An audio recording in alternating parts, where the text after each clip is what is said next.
तो चलिए सबसे पहले राहुल गांधी का वो बयान ही हम आपको सुना देते हैं जिस पर इस वक्त सियासी घमासान मचा हुआ है। पटना में शनिवार को राहुल गांधी संविधान सुरक्षा सम्मेलन को संबोधित कर रहे थे और इसी दौरान उन्होंने बिहार में हुई जातीय गणना को फर्जी बता दिया।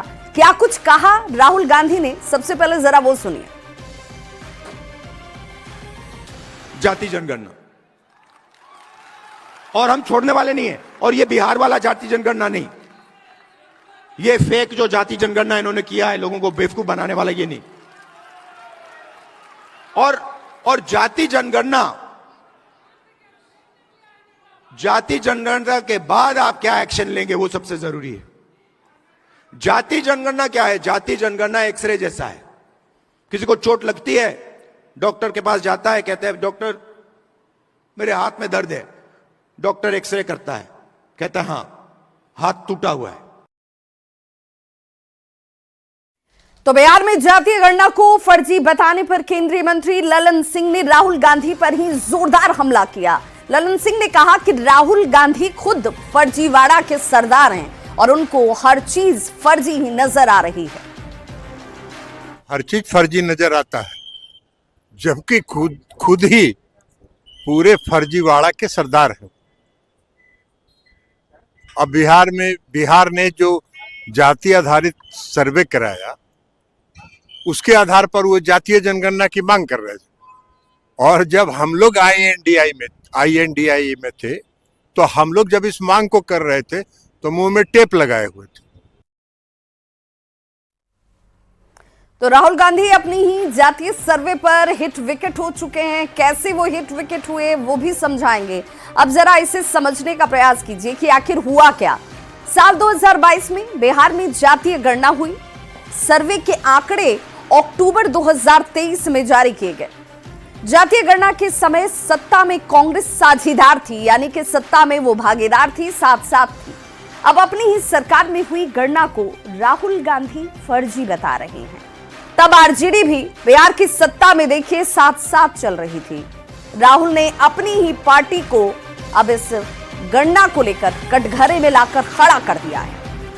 विरोध के चक्कर में अपने ही काम को फर्जी बता रहे हैं राहुल गांधी। सत्ता पक्ष के निशाने पर इस वक्त राहुल गांधी इस वजह से ही आ चुके हैं। विरोध के लिए अपने ही काम को फर्जी बताने के चक्कर में अब वो बुरी तरह से फंस गए हैं। सत्ता पक्ष के निशाने पर तो हैं ही, अब अपनी ही पार्टी के लिए और सहयोगियों के लिए असहज वाली स्थिति उन्होंने खड़ी कर दी है। जातीय गणना पर राहुल गांधी के बयान ने बिहार के सियासी तापमान को चढ़ा दिया है, बढ़ा दिया है। ठंड का मौसम है लेकिन ये तापमान जो है वो बढ़ा हुआ है। राहुल गांधी के बिहार में जातीय गणना को फर्जी बताना और बिहार में जातीय गणना जब हुई थी तब खुद वो कांग्रेस, उनकी सहयोगी आरजेडी दोनों साथ साथ नीतीश कुमार के सरकार में शामिल थे। जाहिर सी बात है कि ऐसा कहते हुए राहुल गांधी ने एक तरीके से तत्कालीन डिप्टी सीएम तेजस्वी यादव और अपनी ही पार्टी को कटघरे में लाकर खड़ा कर दिया। जबकि तेजस्वी यादव हर मंच से जातीय गणना को कभी ना कभी इसका क्रेडिट वो लेते नजर आए होंगे। ऐसे में राहुल गांधी के बयान पर इस वक्त सियासी घमासान शुरू हो चुका है। ठगों के महागठबंधन में मतभेद का ट्रेलर शुरू हो गया है। कांग्रेस के युवराज राहुल गांधी ने पटना में अपने संबोधन में उस जातीय जनगणना को ही फर्जी करार दे दिया है जिसका श्रेय लेने के लिए तेजस्वी यादव आसमान को सिर चढ़ाए हुए थे। हर सभा में यह कहते बाज नहीं आ रहे थे कि जातीय जनगणना उन्होंने करवाई। मजे की बात तो यह है कि राहुल बाबा को भी याद नहीं आया कि जब बिहार में जातीय जनगणना हुई थी तब सरकार में राजद के साथ साथ कांग्रेस भी शामिल थी। देखिए, माननीय राहुल गांधी जो हैं वो चलता फिरता एटम बम है और वो देश को तोड़ना चाहते हैं, विभाजित करना चाहते हैं। वो विदेशी एजेंडे पे काम कर रहे हैं। आए थे संविधान की बात करने और बात करने लगे जाति की। और सबसे बड़ी बात कि जो कह रहे हैं कि फेक है जातीय जनगणना, तो भाई जो क्रेडिट लेता है आपका साथी जिसके यहां जाकर के चूड़ा और चना खा रहे थे, उनसे बोलिए माफी मांगने सबसे पहले। बिहार में जब जातिगत जनगणना का रिपोर्ट प्रकाशित हुआ था तो सबने कहा था कि जातिगत जनगणना नहीं, जातिगत सर्वेक्षण है, क्योंकि बिहार सरकार जातिगत जनगणना नहीं करा सकती और उसमें कई प्रकार की त्रुटियां हैं, ये सबने कहा था।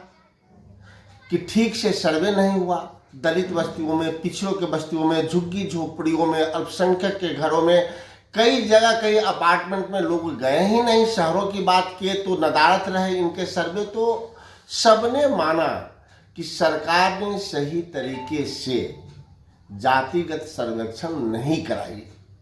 राहुल गांधी जी ने उन्हीं संदर्भों की चर्चा की है जो भारत सरकार जातीय गणना के बाद 65% आरक्षण व्यवस्था को 9वीं अनुसूची में शामिल नहीं किया।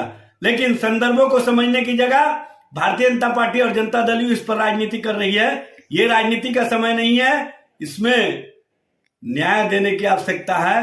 तो बिहार के जातीय गणना को फेक करार दे रहे हैं, इससे बड़ी दुर्घटना और दुर्भाग्यपूर्ण बात कुछ नहीं हो सकता है। वहीं तेजस्वी यादव जो जातीय गणना का श्रेय लेते हैं, सबसे पहले सामने आकर के उनको इस बात का खंडन करना चाहिए, अपनी राय व्यक्त करना चाहिए कि राहुल गांधी जी ने जो कहा है उस पर अपनी प्रतिक्रिया व्यक्त करना चाहिए।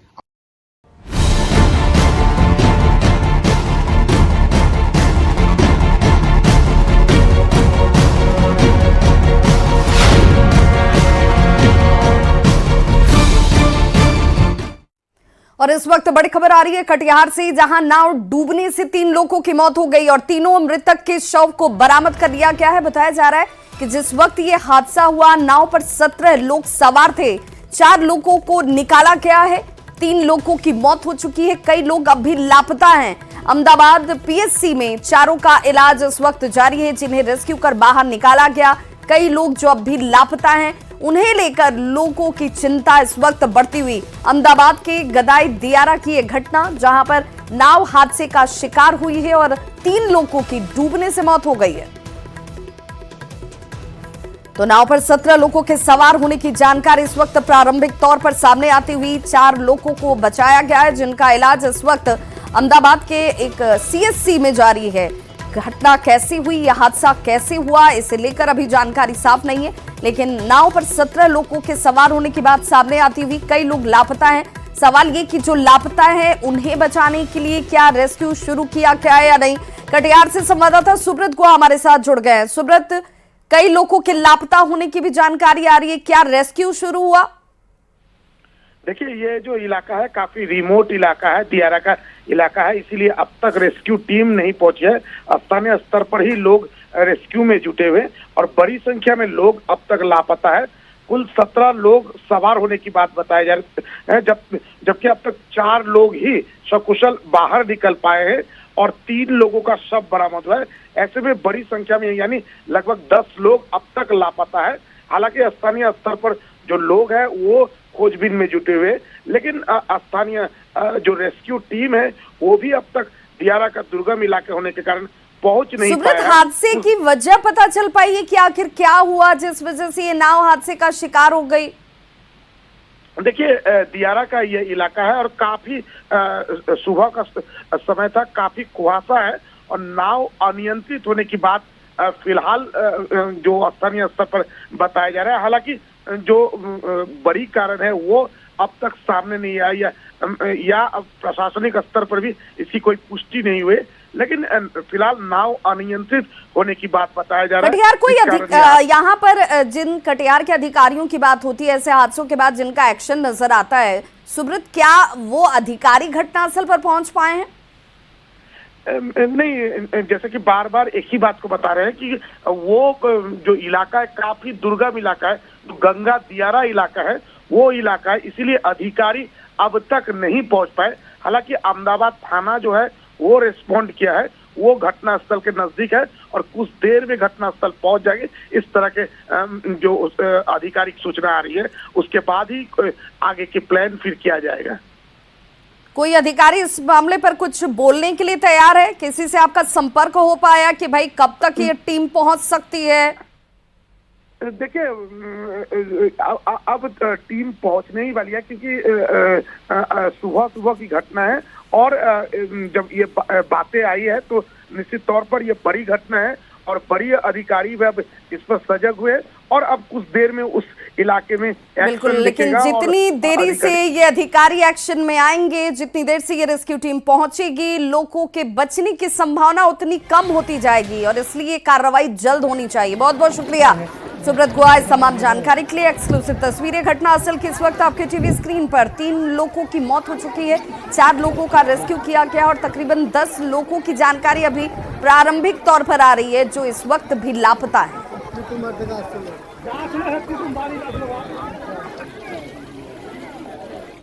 आज महाराणा प्रताप की पुण्यतिथि है और आज के दिन को बिहार में राष्ट्रीय स्वाभिमान दिवस के तौर पर मनाया जाता है। पटना में भव्य कार्यक्रम का आयोजन किया गया है जिसमें जेडीयू के एमएलसी संजय सिंह की देखरेख में ये कार्यक्रम हो रहा है। इस कार्यक्रम में बिहार के मुख्यमंत्री नीतीश कुमार समेत सरकार के कई मंत्री शामिल होने वाले हैं। तो एक भव्य कार्यक्रम का आयोजन सीएम नीतीश के साथ कई मंत्रियों की मौजूदगी आपको नजर आएगी।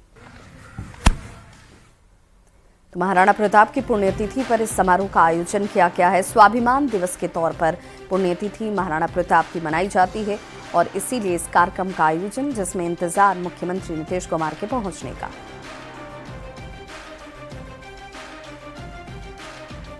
और राष्ट्रीय स्वाभिमान दिवस के रूप में इसको मनाया जाता है। बिहार में बड़े ही धूमधाम से इसका आयोजन होता है और जेडीयू एमएलसी संजय सिंह हर साल इसका आयोजन करते हैं। बिहार के मुख्यमंत्री नीतीश कुमार समेत जदयू के तमाम वरिष्ठ नेता इस कार्यक्रम में आज शिरकत करेंगे और यह तस्वीर हम आपको दिखा रहे हैं। राष्ट्रीय स्वाभिमान दिवस 2025 महाराणा प्रताप स्मृति समारोह। संजय सिंह जेडीयू एमएलसी हैं, उनका ये आवास है और इसकी तैयारियां चल रही हैं। किस तरह की ये तैयारी है और क्या मकसद होता है इसका?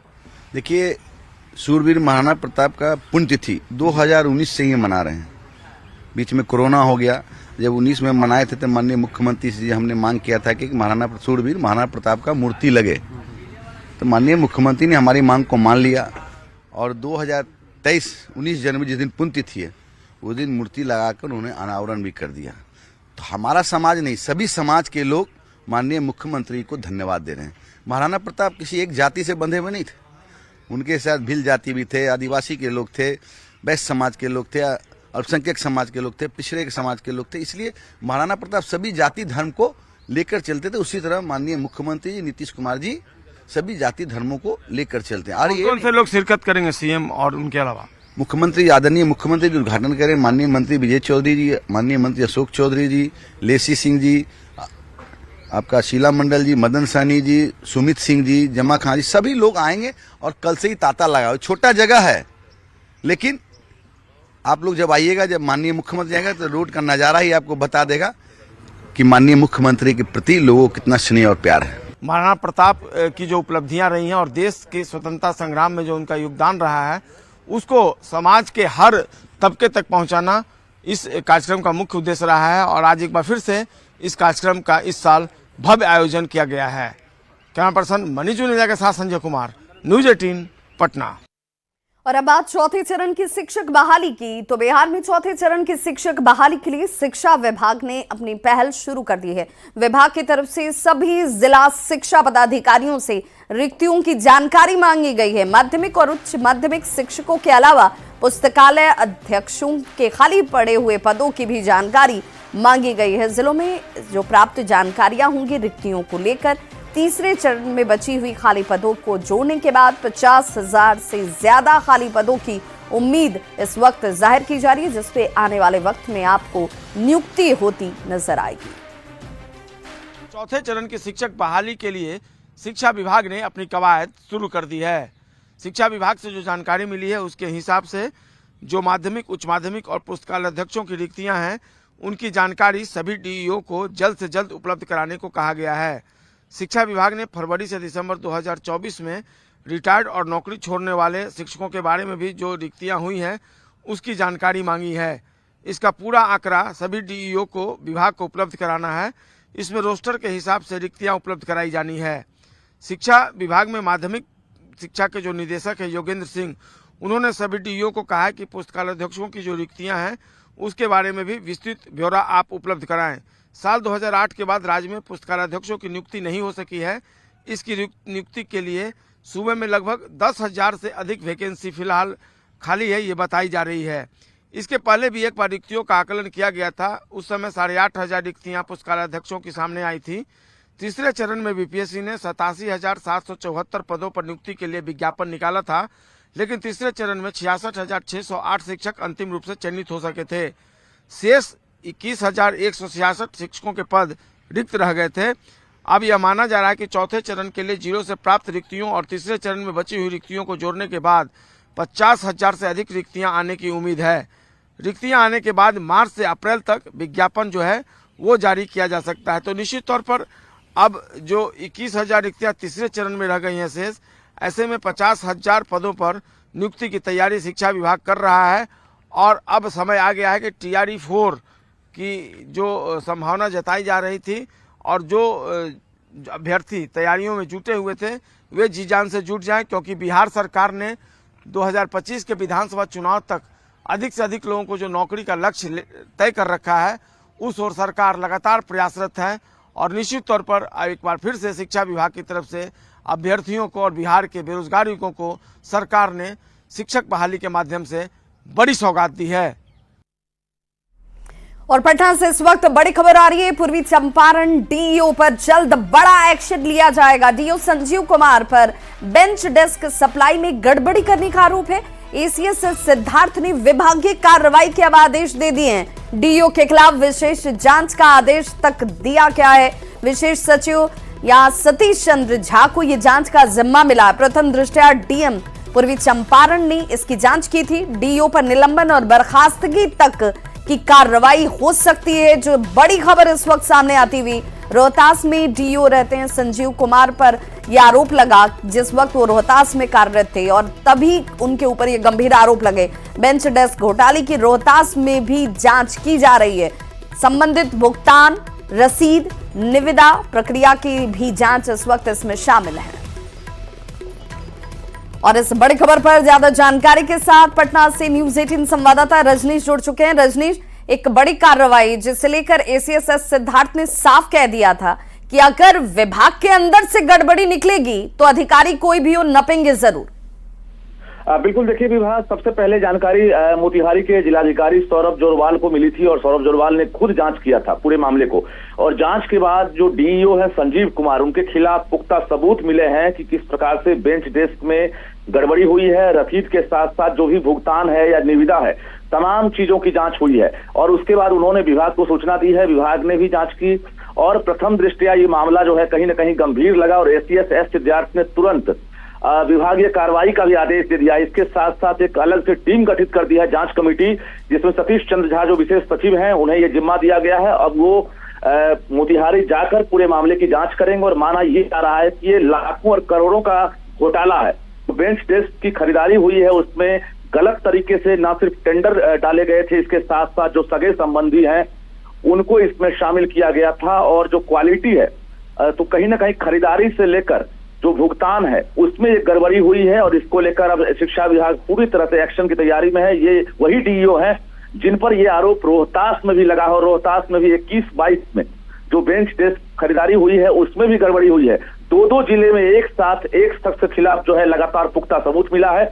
माना यह जा रहा है शिक्षा विभाग की एक बड़ी कार्रवाई की तैयारी है और अगले एक सप्ताह से 10 दिनों के अंदर जो डीईओ मोतिहारी है संजीव कुमार, उनका सब कारनामा उजागर होगा। इसके साथ साथ उनके खिलाफ बिल्कुल, तो अब ये देखना होगा कि क्या अब उनके निलंबन की कार्रवाई होती है या बर्खास्तगी की कार्रवाई होती है। लेकिन विभाग अब सख्त हो चुका है। बहुत बहुत शुक्रिया रजनीश तमाम जानकारी के लिए।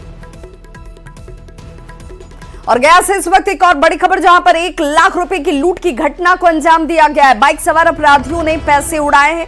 वजीरगंज के चौहान गली की यह घटना बताई जाती है। सीसीटीवी कैमरे में हालांकि तस्वीरें जरूर कैद हुई हैं, जैसे इस वक्त आप देख पा रहे होंगे, जहां पर लूट की घटना को अंजाम दिया गया। नवादा की ओर अपराधी भागे हैं, जो जानकारी इस वक्त इस फुटेज को देखकर पुलिस के पास है। तो सीसीटीवी कैमरे में देखिए घटना कैसे कैद हुई। हालांकि अब इसी के आधार पर जांच की प्रक्रिया को तेज किया गया है। बताया जा रहा है कि जो अपराधी थे वो नवादा की ओर भागे हैं। बेटी के तिलक के लिए ये पैसे शख्स ने निकाले थे और इससे ये लूट करने के बाद अपराधी यहां से फरार हो गए।